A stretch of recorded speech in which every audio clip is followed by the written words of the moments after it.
অয়ন গরিব ছিল, কিন্তু তার একটা স্বপ্ন ছিল, একদিন বড় মানুষ হবে।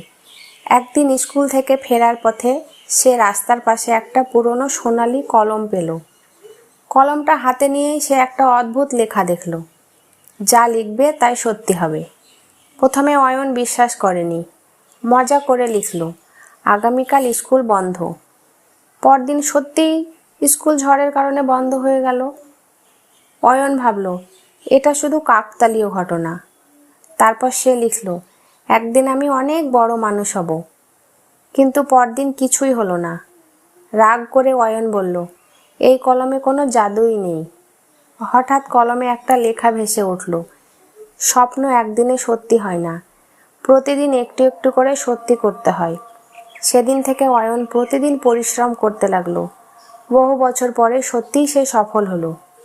জাদু কলমে না, আসল জাদু লুকিয়ে থাকে পরিশ্রমে।